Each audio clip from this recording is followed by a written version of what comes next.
لیکن موت نہیں آئے گی۔ اور جب چمڑی جلتی ہے تو لوگ یہ سمجھتے ایک بار جلے گی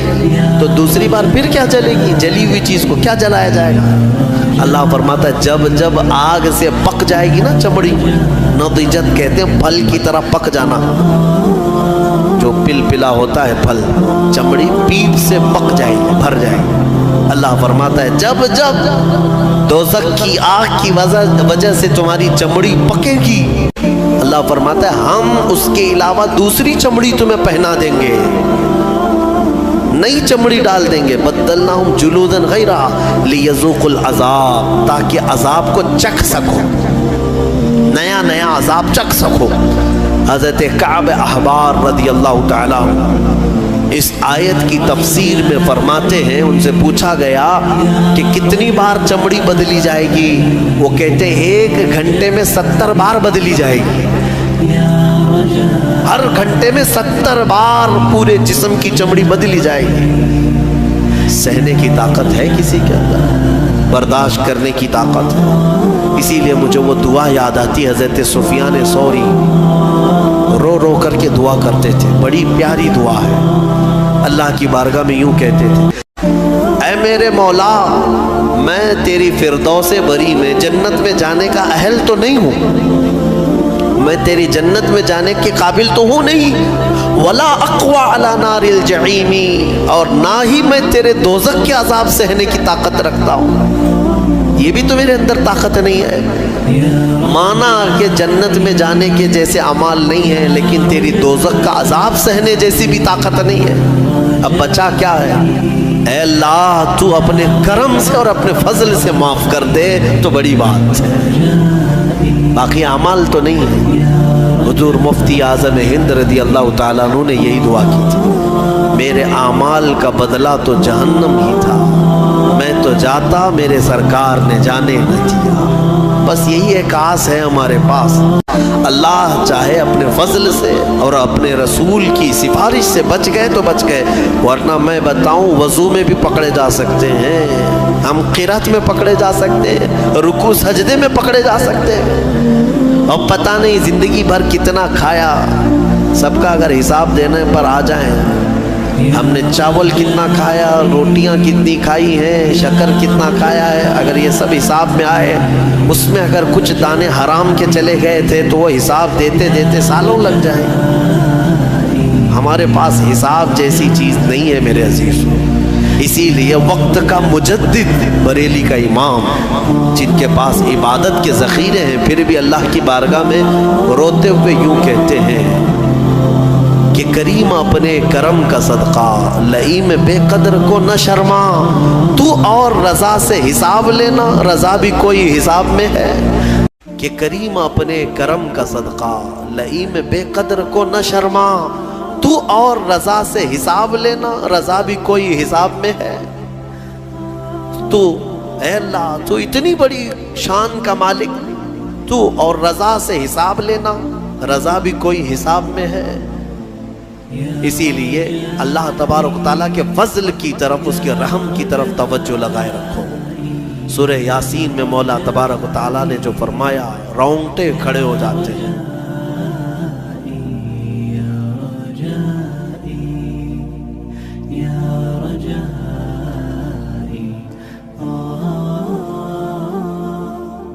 کیا چیز ہلکے میں لے لیتے ہیں بہت سارے لوگ، جہنم کا نام آئے، دوزخ کا نام آئے، کیونکہ جب ذکر کثرت سے ہوتا رہتا ہے تو بعض لوگ اس کو یوں سمجھتے ہیں کہ یہ یوں ہی بیان کرنے والی چیز، ایسا نہیں ہے میرے عزیز۔ قرآن پاک میں اللہ رب العزت نے کثرت سے اگر کسی چیز سے ڈرایا ہے تو وہ جہنم سے ڈرایا ہے، دوزخ کے عذابات سے ہی ڈرایا ہے، اور ڈرنے والے ڈر گئے، اور جو بے خوف ہو کر کے جیتے ہیں ان کے لیے تو کوئی بات ہی نہیں، یعنی جہنم کا بھی خوف نہیں، اللہ کا بھی خوف نہیں۔ تو ایسے بے ایمان ہو جاتے ہیں لوگ تو پھر ان کو کوئی ڈر نہیں ہوتا، لیکن ایمان جس کا ہے وہ جہنم کا نام سنتے ہی ڈرنے لگ جاتا ہے۔ بہت سارے صحابہ اکرام رضوان اللہ تعالی علیہ مجمعین، بہت سارے تابعین، ان کے واقعات موجود ہیں۔ جب نماز میں قیامت کا ذکر آ جاتا، یعنی قرآن پڑھتے پڑھتے، یا پھر جہنم کا تذکرہ ہو جاتا، تو وہ وہیں کے وہیں کھڑے رہ جاتے تھے اور آگے ہی نہیں بڑھ پاتے تھے نمازوں میں.